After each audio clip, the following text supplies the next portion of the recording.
Assalamualaikum warahmatullahi wabarakatuh.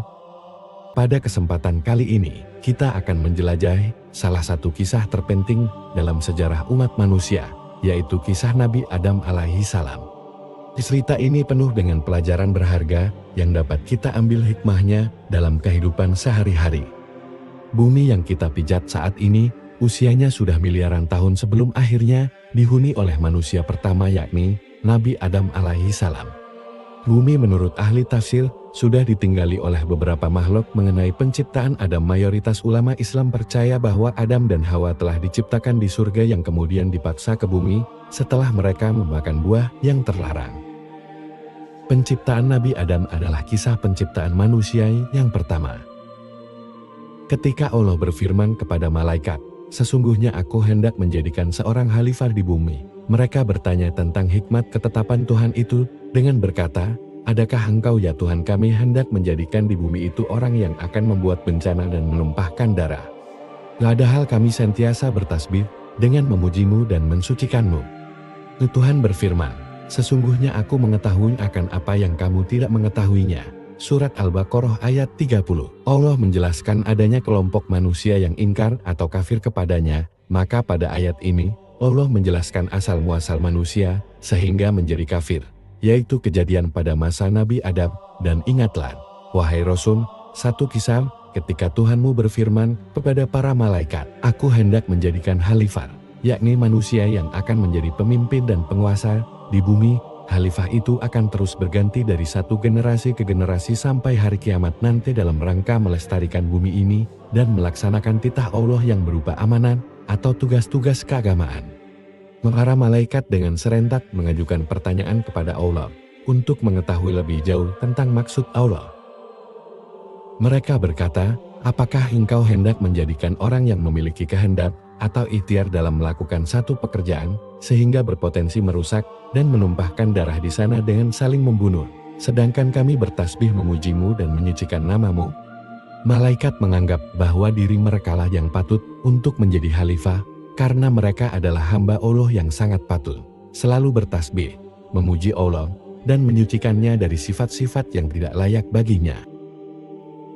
Allah berfirman, "Sungguh, aku mengetahui apa yang tidak kamu ketahui. Penciptaan manusia adalah rencana besar Allah di dunia ini. Allah Maha tahu bahwa pada diri manusia terdapat hal-hal negatif bagaimana yang dikhawatirkan oleh malaikat, tetapi aspek positifnya jauh lebih banyak." Ada 4 makhluk yang diciptakan oleh Allah dengan tangannya, diantaranya adalah Al-Arsy, surga, Nabi Adam, dan Al-Kalam. Satu selebihnya adalah hanya dengan firman kun fayakun jadilah. Nabi Adam adalah manusia pertama yang diciptakan Allah Subhanahu wa Ta'ala. Berbeda dengan malaikat yang Allah ciptakan dari nur cahaya dan iblis dari api, Nabi Adam diciptakan dari tanah. Sebagaimana disebutkan dalam surah Al-Hijr ayat 26. Allah Subhanahu wa Ta'ala berfirman, "Sungguh, kami benar-benar telah menciptakan manusia Adam dari tanah liat kering, dari lumpur hitam yang dibentuk. Sesungguhnya Allah Subhanahu wa Ta'ala menciptakan Adam dari segenggam tanah yang diambil oleh malaikat dari seluruh muka bumi. Maka keturunan Adam pun masing-masing terlahir sesuai dengan jenis tanah tersebut. Di antara mereka ada yang berkulit putih, merah, hitam, atau campuran antara warna-warni itu. Di antara mereka ada yang buruk dan ada yang baik. Di antara mereka juga ada yang lembut, ada yang keras dan ada yang campuran antara keduanya."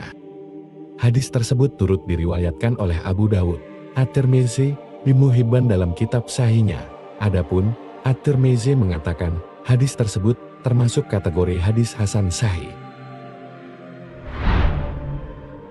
Nabi Adam ciptaan dari tanah. Pada suatu ketika, Allah Subhanahu wa Ta'ala memerintah malaikat Jibril supaya turun ke bumi mengambil tanah untuk mencipta Adam. Setelah dia sampai di bumi, bumi enggan tanahnya diambil untuk dijadikan Adam hinggakan bumi bersumpah, "Demi Allah Subhanahu wa Ta'ala, tidak rela sebagian tanahnya akan dijadikan Adam karena khawatir Adam akan berbuat maksiat kepada Allah Subhanahu wa Ta'ala." Lalu Jibril naik menghadap Allah Subhanahu wa Ta'ala. Dia gagal mengambil tanah setelah mendengar sumpah bumi. Kemudian Allah memerintahkan malaikat Mikail turun ke bumi dengan tujuan yang sama. Dia juga turut mendengar sumpah bumi seperti yang berlaku kepada malaikat Jibril. Lalu dia naik menghadap Allah dengan tangan kosong. Lalu tiba giliran malaikat Israfil. Dia juga mengalami nasib yang sama, kembali menghadap Allah Subhanahu wa Ta'ala dengan perasaan yang hampa. Kemudian Allah Subhanahu wa Ta'ala memerintahkan malaikat Israel menjalankan misi yang serupa. Dia telah mendengar sumpah bumi dan kembali menghadap Allah Subhanahu wa Ta'ala menceritakan tentang kegagalannya.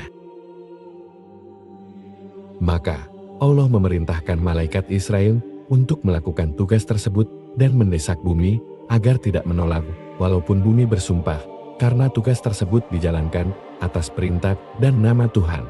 Lalu Allah Subhanahu wa Ta'ala berfirman, "Wahai Israel, meskipun bumi bersumpah-sumpah dengan ucapan bagaimanapun jangan engkau mengalah.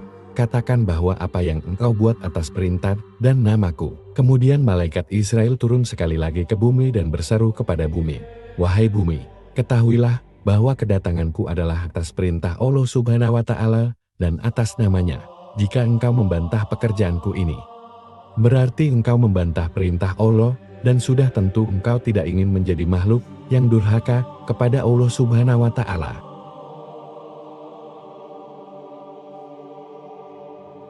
Mendengar perkataan malaikat Israel, bumi tidak dapat berkata apa-apa lalu membiarkan malaikat Israel mengambil tanahnya. Menurut Ibnu Abbas, tanah-tanah itu berasal dari beberapa tempat seperti berikut. Kepala Nabi Adam dari tanah Baitul Muqaddis, karena disitulah beradanya otak manusia dan akalnya. Telinganya dari tanah Bukit Tursina, ia alat mendengar dan tempat menerima nasihat. Dahinya dari tanah Irak, karena di situ tempat sujud kepada Allah Subhanahu wa Ta'ala. Mukanya dari tanah Aden, Yaman, karena di situ tempat berhias dan tempat kecantikan. Matanya dari tanah Telaga Al-Kautsar, tempat untuk menarik perhatian. Giginya dari tanah Al-Kautsar, tempat memanis-manis. Tangan kanannya dari tanah Ka'bah Mekah, untuk mencari nafkah dan kerjasama sesama manusia. Tangan kirinya dari tanah Paris, Perancis, tempat beristinja. Perutnya dari tanah Khurasan, Iran, tempat lapar dan haus. Kemaluannya dari tanah Babylon, Irak, disitulah tempat seks dan tipu daya syaitan untuk menjerumuskan manusia ke lembah dosa. Dua kakinya dari tanah India, tempat berdiri dan berjalan. Hatinya dari tanah surga Firdaus, karena di situ sebagai tempat iman, keyakinan, ilmu, kemahuan sebagainya tersebut. Lidahnya dari tanah Taif, Arab, tempat mengucap syahadat, bersyukur dan berdoa kepada Allah Subhanahu wa Ta'ala. Setelah mengambil tanah dari bumi, lalu malaikat Israel menghadap Allah Subhanahu wa Ta'ala. Allah Subhanahu wa Ta'ala berfirman, "Wahai Israel, engkau yang kutugaskan untuk mengambil tanah, dan kelak engkau pula yang aku tugaskan untuk mencabut nyawa manusia." Lalu malaikat Israel berkata, "Wahai Tuanku, hamba takut akan dibenci oleh seluruh anak Adam." Allah Subhanahu wa Ta'ala menjawab melalui firman-Nya, "Tidak, mereka manusia tidak akan memusuhi engkau, aku yang mengaturnya. Lalu aku jadikan ada sebab untuk mendatangkan kematian mereka, seperti terbunuh, terbakar dan sebagainya."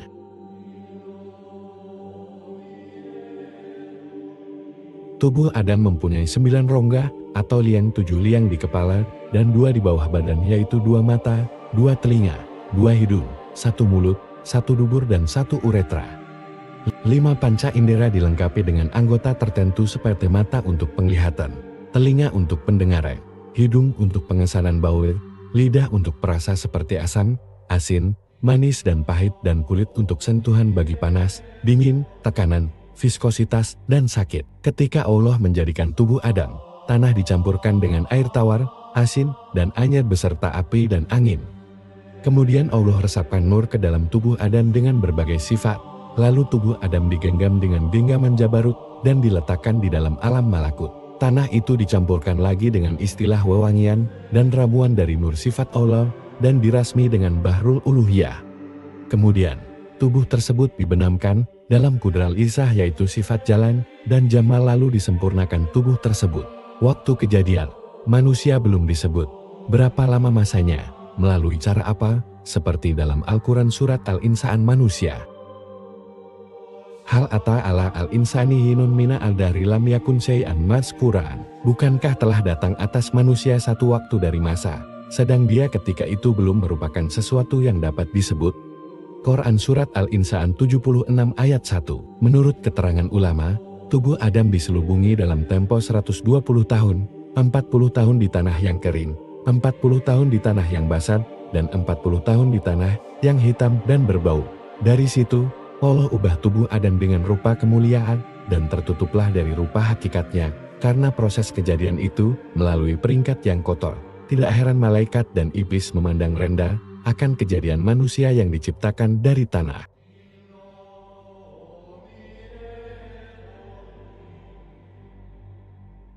Roh diperintah Allah untuk memasuki jasad Adam, tetapi seperti makhluk lain, roh itu enggar, malas, dan segan, karena jasad yang seperti batu, dikatakan roh berputar mengelilingi jasad Adam sambil disaksikan malaikat.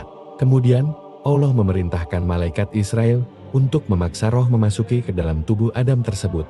Ia memasukkannya ke dalam tubuh, dan roh secara perlahan-lahan masuk hingga ke kepalanya, yang mengambil masa 200 tahun. Setelah meresapi ke kepala Adam, maka berfungsilah otak, dan tersusunlah urat saraf dengan sempurna. Lalu terbukalah mata, dan melihat tubuhnya yang masih keras, dan juga melihat malaikat di sekelilingnya. Telinga mulai berfungsi dan didengarnya kalimah tasbih para malaikat. Apabila roh tiba ke hidung, lalu ia bersin, dan mulutnya juga terbuka. Allah mengajarkan kalimah Alhamdulillah, yang merupakan kalimah pertama yang diucapkan Adam, dan Allah sendiri yang membalasnya. Kemudian, roh tiba ke dadanya. Lalu Adam berkeinginan untuk bangun padahal tubuhnya yang bawah masih keras membatu. Ketika itu ditunjukkan sifat manusia yang terburu-buru. Dan manusia mendoa untuk kejahatan sebagaimana ia mendoa untuk kebaikan, dan adalah manusia bersifat tergesa-gesa. Quran Surat Al-Isra 17 ayat 11. Ketika roh sampai di perut, maka organ dalam dan perut tersusun sempurna, dan saat itu Adam mula merasakan lapar. Akhirnya, roh meresap ke seluruh tubuh Adam, tangan dan kaki, dan berfungsilah dengan sempurna segala darah, daging, tulang, urat saraf dan kulit. Urat-urat berkulit dengan sempurna. Yang mana kulit itu kian lama kian cantik dan halus. Menurut riwayat, kulit Adam sangat baik ketika itu jika berbanding kulit manusia pada masa kini. Karena Adam telah diturunkan ke dunia, terjadilah perubahan pada warna kulitnya. Sebagai peringatan, yang masih tertinggal warnanya hanyalah pada kuku manusia. Oleh itu, meskipun orang kulitnya hitam, tetapi warna kukunya adalah sama, ialah putih kemerah-merahan. Dengan itu, sempurnalah sudah kejadian manusia pertama, dan Adam digelar sebagai Abul Bashar, yaitu bapak manusia. Walau bagaimanapun, hanya Nabi Muhammad SAW mendapat gelaran Abul Ruh atau Abul Arwah, yaitu bapak segala roh. Diungkap oleh Rasulullah dalam hadisnya. Hadis berikut dikisahkan dari Abu Hurairah radhiyallahu anhu. Allah telah menciptakan Nabi Adam alaihi salam berdasarkan bentuknya, tingginya 60 hastam. Kemudian Allah berfirman, "Pergilah dan memberi salamlah kepada para malaikat itu, dan dengarkanlah mereka memberi hormat kepadamu, itulah kehormatanmu dan keturunanmu." Lalu Adam mengucapkan, "Assalamualaikum," maka para malaikat mengucapkan, "Assalamualaikum warahmatullah." Para malaikat menambahkan warahmatullahi. Maka setiap orang yang masuk surga serupa dengan Adam dalam hal perawakan, postur dan gambaran, dan manusia itu senantiasa bertambah kecil sampai sekarang. Hadis riwayat Bukhari, Muslim, dan Ahmad. Berdasarkan keterangan hadis di sebelumnya, tinggi Nabi Adam alaihi salam diketahui sebesar 60 hasta. Hasta sendiri merupakan satuan ukuran yang biasa digunakan oleh orang Arab. 60 hasta bila dikonversi ke dalam ukuran meter kurang lebih mencapai yang dibulatkan menjadi 30 meter. Satu hal yang pasti, tinggi manusia mengalami penyusutan hingga saat ini. Tentunya, Allah Subhanahu wa Ta'ala memiliki alasan terbaik terkait penyusutan tubuh manusia, karena rencananya selalu yang paling hebat. Wajahnya Nabi Adam alaihi salam cukup cantik rupawan. Semua malaikat berasa kagum melihat Adam yang begitu menawan. Kemudian Adam diarak oleh malaikat-malaikat selama 100 tahun, lalu diperkenalkan kepada seluruh penghuni jagat raya, dari langit pertama hingga ke langit ketujuh. Sebelum dibawa kembali ke surga tempat awalnya Adam diciptakan. Sesungguhnya tinggi badan para penghuni surga ketika mereka memasuki surga adalah 60 hasta. seperti pohon kurma yang tinggi. Mereka makan buah-buah pohon di surga sambil berdiri. Hadis riwayat Abu Naim.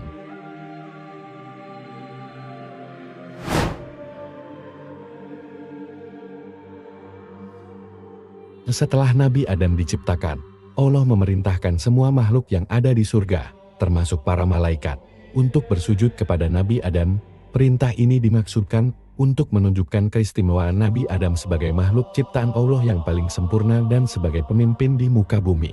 Namun, ada satu makhluk yang menolak untuk bersujud kepada Nabi Adam, yaitu iblis. Iblis merasa bahwa dia lebih tinggi derajatnya daripada Nabi Adam karena dia diciptakan dari api, sedangkan Nabi Adam diciptakan dari tanah. Kesombongan iblis ini membuatnya durhaka kepada Allah dan dia pun diusir dari surga. Kisah ini diceritakan dalam Al-Quran Surat Al-Baqarah ayat 30-39. Dan ingatlah ketika kami berfirman kepada para malaikat, sujudlah kamu kepada Adam. Maka mereka pun sujud kecuali iblis. Dia berkata, apakah aku akan bersujud kepada orang yang engkau ciptakan dari tanah liat? Quran Surat Al-Baqarah 30. Berkata iblis, aku lebih baik daripada dia, dan kau ciptakan aku dari api, sedangkan dia engkau ciptakan dari tanah liat. Allah berfirman, turunlah kamu dari surga ini, dan sekali-kali tidak pantas bagimu untuk menyombongkan diri di sini, keluarlah. Sesungguhnya kamu termasuk orang-orang yang terhina. Iblis berkata, beri aku tempos sampai hari kiamat, sampai mereka dibangkitkan. Allah berfirman, sesungguhnya kamu termasuk orang-orang yang diberi tempo sampai waktu yang ditentukan. Iblis berkata, demi kekuasaanmu, aku akan menyesatkan mereka semuanya, kecuali hambamu yang mukhlis di antara mereka. Allah berfirman, ini adalah jalan yang lurus kepadaku, sesungguhnya hamba-hambaku tidak ada kekuasaan bagimu terhadap mereka, kecuali orang-orang yang sesat, yang mengikutimu.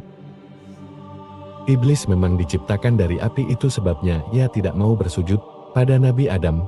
Adam yang diciptakan dari tanah dianggap lebih hina kemuliaannya oleh iblis. Surat Al-Baqarah ayat 34 menjelaskan hal ini, sujudlah kamu kepada Adam, maka sujudlah mereka kecuali iblis.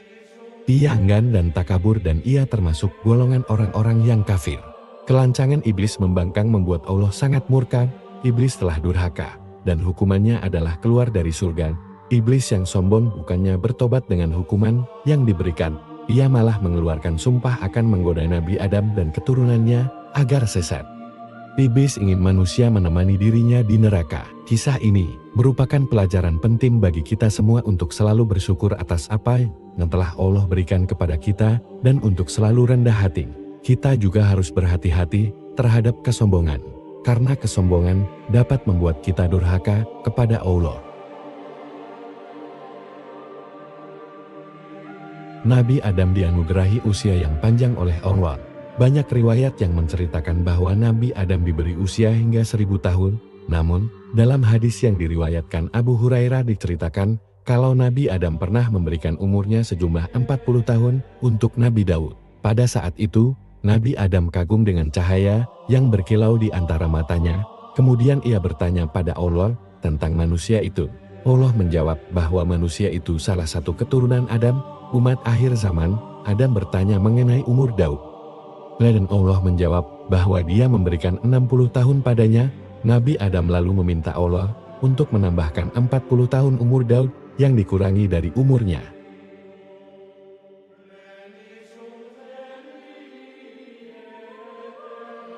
Dikisahkan, Allah menciptakan Adam untuk mengurusi dunia, dan selanjutnya Allah Subhanahu wa Ta'ala memberikan sebuah tempat yang nyaman dan indah, yaitu surga. Nabi Adam memiliki segalanya di surga. Nabi Adam bisa mengambil dan menikmati apa saja yang ada di dalamnya. Walaupun begitu, Nabi Adam merasa kesepian. Kodratnya sebagai manusia yang butuh ada manusia lain muncul. Adam menginginkan teman untuk menemani hari-harinya. Surga yang dibuatkan untuk Adam tersebut begitu indah, yang dihiasi aneka buah-buahan segar, sungai yang jernih, dan kebun-kebun maupun taman-taman yang menawan. Namun, tetap saja Adam merasa kesepian, tidak memiliki teman atau pasangan. Saat itu, Adam melihat binatang yang hidup di surga berpasangan. Hal ini membuat Adam semakin sedih sampai akhirnya tertidur di bawah pohon yang rindang. Pada saat Nabi Adam tidur inilah, Allah Subhanahu wa Ta'ala menciptakan manusia yang berasal dari tulang rusuk milik Nabi Adam sendiri berjenis kelamin wanita yang kemudian diberi nama Hawa. Saat Adam terbangun, betapa terkejutnya melihat seorang wanita yang cantik dan anggun. Kehadiran wanita ini membuat bertanya kepadanya, "Siapakah engkau dan mengapa ada di sini?" Kemudian perempuan tersebut menjawab bahwa aku adalah Hawa yang diciptakan untuk menjadi teman hidupmu. Mendengar jawaban wanita itu membuatnya bahagia, karena doanya memiliki tema dan tidak kesepian lagi. Nabi sangat senang dengan kehadiran Hawa. Hasratnya sebagai manusia yang butuh pasangan jadi terjawab. Allah mengizinkan Adam dan Hawa untuk menikmati apa saja yang ada di dalam surga, terkecuali pohon huldi. Allah berfirman, "Wahai Adam, tinggallah engkau dan istrimu di surga ini, dan makanlah makanan-makanan yang banyak lagi baik di mana saja yang kamu sukai, dan janganlah kamu mendekati pohon ini, yang menyebabkan kamu termasuk orang-orang yang zalim." Pohon huldi adalah pohon pengetahuan hal yang baik dan jahat. Ada maksud tertentu dari larangan yang Allah berikan pada Adam dan Hawa. Mengetahui larangan Allah, setan memanfaatkan hal ini untuk menggoda keimanan Adam dan Hawa, sesuai dengan tekadnya untuk menggoda manusia sepanjang masa. Sesudah pertemuannya dengan Hawa, mereka kemudian bersenang-senang di surga. Mereka bisa makan makanan dan buah-buahan sepuas hati, tetapi tidak boleh makan buah huldi. Di tengah asyiknya melihat buah huldi, iblis datang menggoda Adam dan Hawa agar memetik buah tersebut. Namun, godaan terus-menerus datang membuat Hawa tergoda juga untuk memetik buah huldi yang ketika itu sedang haus dan lapar. Setan kemudian berbisik pada Adam dan Hawa tentang keistimewaan pohon huldi. Kisah ini tertulis di Al-Quran Surat Taha ayat 120. "Wahai Adam, maukah aku tunjukkan kepadamu pohon keabadian huldi dan kerajaan yang tidak akan binasa?" Demikian iblis membujuk mereka. Huldi sendiri merupakan nama pemberian iblis. Iblis menghasut Adam dan Hawa dengan mengatakan maksud Allah melarang mereka, bahwa Allah disebutkan oleh iblis tidak mau membuat Adam dan Hawa kekal. Iblis dengan penuh semangat merayu mereka untuk memakan buah terlarang. Nabi Adam dan Hawa yang dilengkapi dengan nafsu sebagai manusia, akhirnya tergoda. Rayuan iblis berhasil menggoyahkan keimanan mereka dan jadi tidak taat pada Allah. Ketika Adam dan Hawa memakan buah huldi, sesuatu yang memalukan terjadi. Nabi Adam dan Hawa menyadari kalau tubuh mereka jadi telanjang. Selain itu, Nabi Adam juga merasakan sakit perut yang hebat. Nabi Adam baru merasakan rasa ingin buang hajat, dan ia kebingungan, surga adalah tempat suci, apa sepantasnya mengotorinya? Demikian yang ada dalam pikiran Nabi Adam. Allah kemudian menyindirnya atas keinginan tersebut, sekaligus juga menyindir tentang ketidaktaatannya. Surat Al-A'raf ayat 22-23 menceritakan kejadian ini. Dalam surat ini, Allah mengingatkan akan larangannya pada Nabi Adam, juga mengingatkan Nabi Adam akan peringatannya tentang kebusukan setan. Nabi Adam kemudian memohon ampun dan bertaubat pada Allah. Diceritakan Hawa digoda iblis dalam wujudnya yang berupa ular, namun tidak dijelaskan siapa dahulu yang memakan buah terlarang itu. Ada yang meyakini huldi adalah pohon apel yang diambil dari bumi. Karena itu huldi disebut memiliki sifat bumi atau tanah, yaitu sifat dasar tanah. Tanah disebut sebagai tempat yang pantas untuk membuang kotoran. Buah huldi bisa membangkitkan hawa nafsu dan membuat lupa diri. Allah melarang Nabi Adam memakan buahnya, karena bisa membuat dirinya jadi kotor-kotor, dalam artian nafsunya ternoda, dan mempengaruhi sifat dasar manusia yang penuh dengan ketidakpuasan. Bisa dikatakan pohon huldi diciptakan sebagai cobaan bagi Nabi Adam dan Hawa, ujian dari ketaatan seorang hamba pada penciptanya. Namun terlepas dari itu semua, Allah memang menakdirkan manusia untuk turun ke bumi dan menjadi pemimpin di tempat itu. Manusia diciptakan bukan dengan maksud untuk pemimpin di surga. Meskipun Nabi Adam dan Hawa telah bertaubat, Allah tetap memberikan hukuman pada mereka dengan turun ke bumi. Nabi Adam dan Hawa keluar dari surga kemudian diturunkan ke bumi. Tidak hanya Nabi Adam dan Hawa yang dikeluarkan dari surga, melainkan juga iblis juga diturunkan di bumi bersama Nabi Adam dan Hawa. Turunlah kalian dari surga menuju bumi, dan kalian akan menjadi musuh satu sama lain. Kalian akan memiliki tempat tinggal di bumi sampai batas waktu tertentu. Quran Surat Al-A'raf 24-25. Nabi Adam dan Hawa tidak diturunkan pada tempat yang sama. Nabi Adam diturunkan di puncak Bukit Sripada di daerah Sri Lanka, sedangkan Hawa diturunkan di daerah Arak. Mereka berdua bingung dan sedih karena diturunkan terpisah. Namun, Adam dan Hawa yakin satu sama lainnya akan saling bertemu lagi. Lalu setelah 40 hari mereka pun dipertemukan kembali oleh Allah di Jabal Rahman. Nabi Adam dan Hawa memulai kehidupan baru sebagai manusia biasa. Diceritakan mereka diturunkan ke bumi dengan membawa dosa atas ketidaktaatannya di surga. Disebutkan pula Allah menghukum Nabi Adam akan bersusah payah untuk mencari nafkah. Hawa dihukum akan merasakan sakit pada saat melahirkan anak-anak, sedangkan ular yang menggoda mereka dihukum berjalan dengan perut selamanya di bumi. Dosa yang pada akhirnya menjadi takdir bagi manusia, kaum laki-laki dengan kewajiban menafkahi, dan kaum wanita berkewajiban mengurus anak-anaknya. Nabi Adam dan Hawa kemudian belajar bercocok tanam juga cara bertahan hidup di bumi. Mereka juga melahirkan anak-anaknya. Allah memperlihatkan kuasanya dengan memberi mereka anak sepasang-sepasang. Setiap Hawa mengandung pasti melahirkan anak kembar. Peristiwa Nabi Adam dan Hawa yang melanggar perintah Allah membuktikan sesuatu, bahwa tidak ada yang akan didapat dari ketidaktaatan pada Allah selain dari keburukan. Hal ini sekaligus menjadi pengingat bagi kita umat manusia di seluruh muka bumi. Semoga kisah Nabi Adam menginspirasi kita untuk taat kepada Sang Pencipta dan mengambil hikmah dari perjalanan hidupnya. Sampai di sini kisah Nabi Adam alaihi salam. Dukung channel ini dengan subscribe. Berbagi ilmu adalah pahala jariah yang terus mengalir. Sampai jumpa. Wassalamualaikum warahmatullahi wabarakatuh.